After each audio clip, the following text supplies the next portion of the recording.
Whether we have a big team or a small team, we're managing in the corporate world or we're running our own business, this is a wild time to be a leader right now. This is probably one of the hardest times ever to be leading a team, to be motivating, to be inspiring people. And one of the things when it comes down to feeling overwhelmed and stressed and frustrated and depleted and maybe burned out and trying to hold it all together so that your team can hold it together, sometimes we have a tendency to just run, run, run, go, go, go. Because as a leader, we can't really stop, right? We can't afford to slow down. But the more we go forward without kind of facing everything that's coming up, the more little issues that we create or enable or let fester. And when I work with the highest performing teams and leaders through my Ops Playbook program, as a coach, a consultant, a fractional COO, whatever it is, a workshop, the difference between the leaders who are just crushing it and 10xing it right now and the ones that are struggling are the ones that are asking themselves this one question.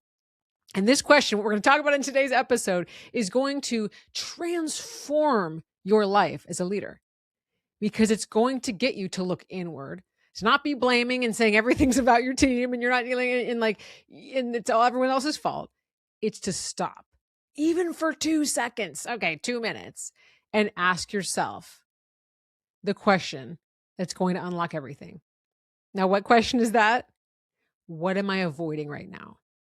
Ooh, hurts a little bit, right? It zings when we say that. What am I avoiding right now? When we ask ourselves that question, we literally unlock every single answer we need. That's the kind of question I ask you when you're working with me one-on-one or as a fractional COO.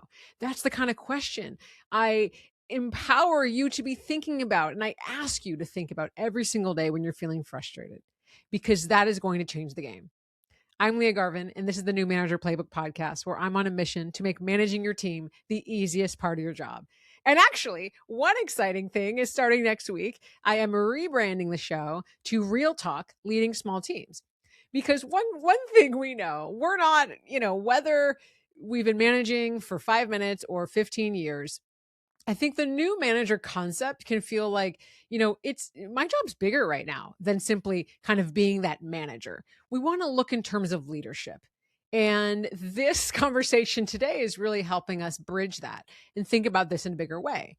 So the new framing for the show, Real Talk Leading Small Teams, is really how are we having these hard-hitting conversations, really looking inward. What am I avoiding right now, right? That's kind of the type of thing that we're going to be talking about, so that you are getting exactly the insights and the information you need to lead your team effectively.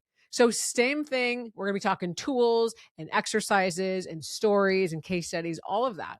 But in the new format, I'm also going to be adding interviews with experts, going to be doing call-ins. So if you want live coaching on the show, oh my gosh, I would love to have you on. So send me an email at hello@leahgarvin.com if you want to record a live coaching session for the show. And then also, as always, I'll be including questions that you have or having them as topics for the show. So I love when you send questions. It is first awesome to hear from you and know what's resonating on the show. And specific questions really help me know I am answering exactly what you're wanting to hear. So again, send an email to hello@leahgarvin.com to send any questions. Now, I also want to encourage you to lean into the tools. One of the biggest challenges that leaders are having right now is feeling like I can't get the information from my team. I don't want to create more process. I don't want to be micromanaging, but how the heck do I know what's going on? Well, that's why I made the snippets tool. This super simple template allows you to see what wins happened throughout the week, where folks were stuck, and the top priorities for next week. This is the easiest tool to implement. I'm telling you, do not call it a status report. This is really a highlights reel from the week so that your team members can share really what's working, what's not. Grab a copy of that at leahgarvin.com/snippets. And I share that because on the show, I'm going to be giving you tools and strategies and tips. And the more you use them and the more you try them out with your team and the more you reach out to me and share feedback of how that went, the more these things get easier. So we want to not just be listening, we want to be trying these things out. So again, grab that template. It takes your team members less than 5 minutes to fill it out. I encourage you to ask folks to fill it out every Friday before they leave for the weekend. Fill it out. Again, top 3 kind of wins for the week, any places they're stuck, and priorities for next week. This gives you that bird's eye view that you need. So you're like, okay, folks are working on the right things. I don't need to spend all weekend spinning. And again, it's super easy to fill out, but it allows you to recognize wins, which is motivating, and it helps people feel seen and celebrate and recognize. Okay, you got to get that. leahgarvin.com/snippets. Now, as we're leading into Real Talk Leading Small Teams, again, that's going to be the new show name starting next week. Let's have some real talk right now. What are you avoiding? If it feels like a punch in the gut, it might mean that there's some big stuff you're avoiding. But the kinds of things, when we really think about where am I feeling stuck, the kinds of things that we're typically avoiding are making a really necessary hire. Okay, what am I avoiding right now? I am overloaded. I'm doing everything, or my team members, people are doing 2 or 3 different jobs, or they're doing a job that doesn't really suit them. They're kind of covering responsibilities that aren't right. That symptom right there, we think, what am I avoiding? It's taking the leap and making a hire.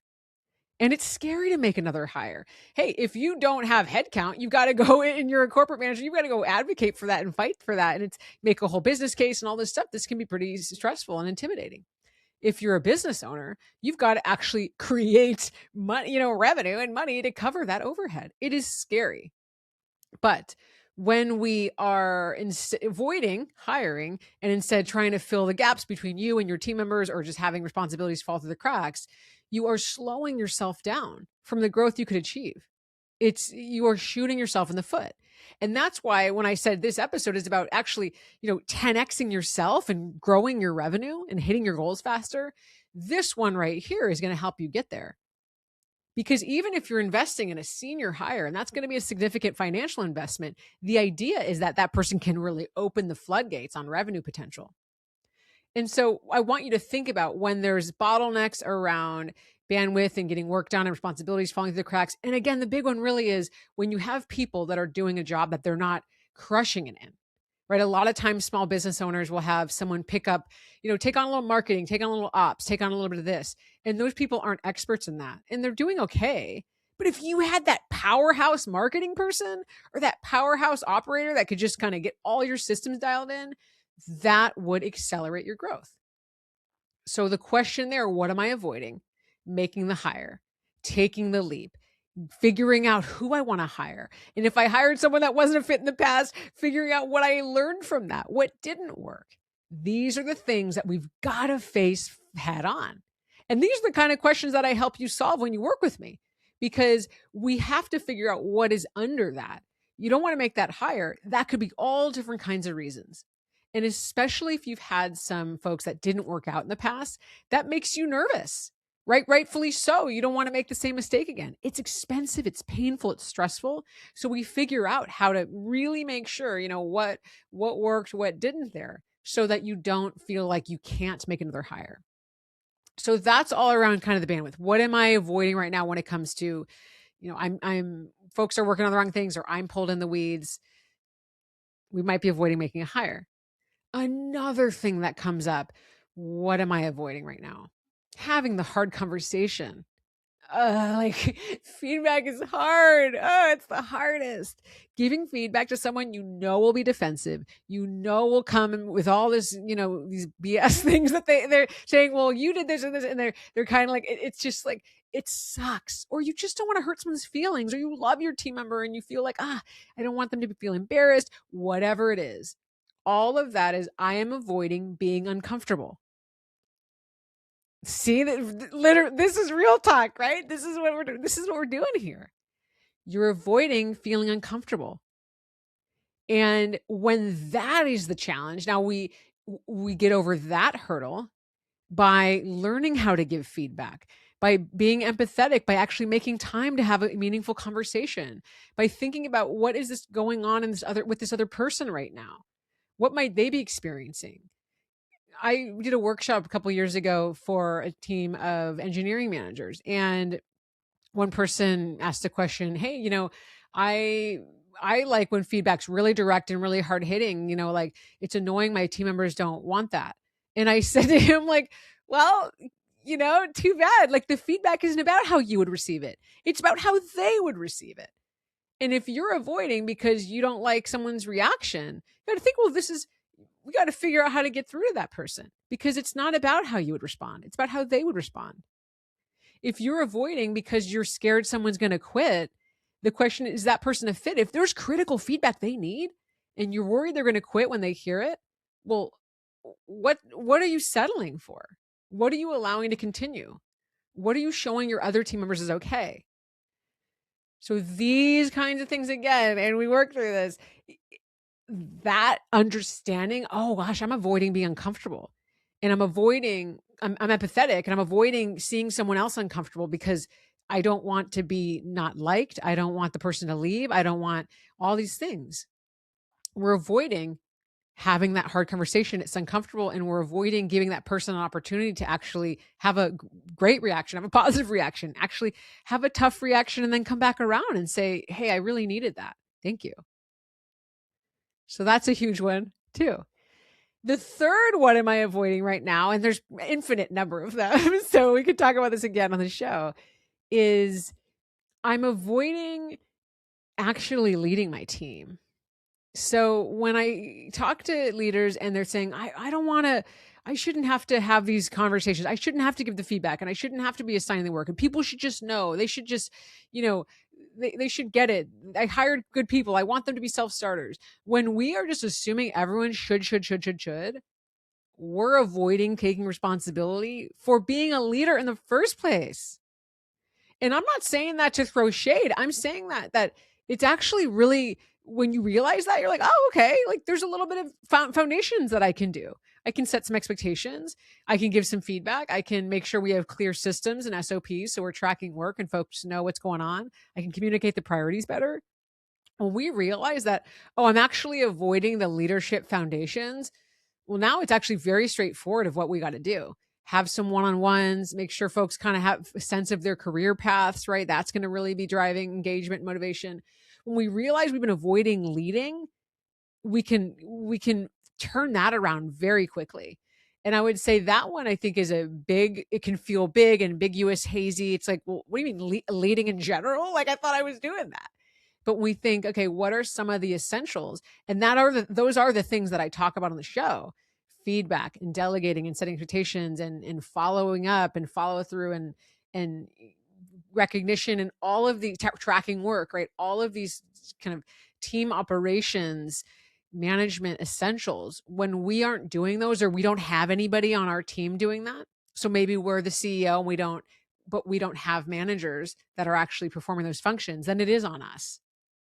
People need to know where they stand. They have to know what the expectations are, what a good job looks like, where their career is going for them to feel motivated and for them to do a good job. So if we're feeling like someone else should be doing this or why isn't this happening, us leaning into the leadership essentials, maybe it's on the way to hiring a manager to oversee everybody. That's totally fine.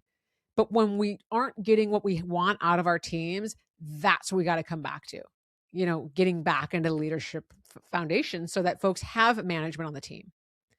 So this was a big topic today, right? What am I avoiding? Am I avoiding making a hire? Am I avoiding having that hard conversation because I'm avoiding being uncomfortable? Or am I avoiding stepping into some of these management responsibilities? And this is truly why I am changing the name of the show, because this is not stuff for new managers. This is stuff for anybody leading people, even if folks do not report directly up to you, right? These are leadership and influence skills.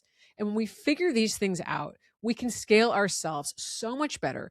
Answering these three questions and facing these things head on, this will at least 10x your impact literally overnight. And it's going to grow your business. It puts it on a rocket ship because you have so much clarity and people have the answers they need to be most effective. All right. See you next week. See you on Real Talk Leading Teams. And I am doing a contest for new reviews. So if you add a review of the show, I greatly appreciate it. If you're loving the show, please add a review and send me a screenshot of your review, and I will enter you in for a free coaching 30-minute Ask Me Anything session. So if you're looking for some help kind of wrestling with some of these questions, post a review, send me a screenshot, and you'll be entered to win an Ask Me Anything session. All right. Send that over to hello@leahgarvin.com. Do not forget to get your snippets template, leahgarvin.com/snippets. And I can't wait to see you on Real Talk Leading Small Teams. See you next time.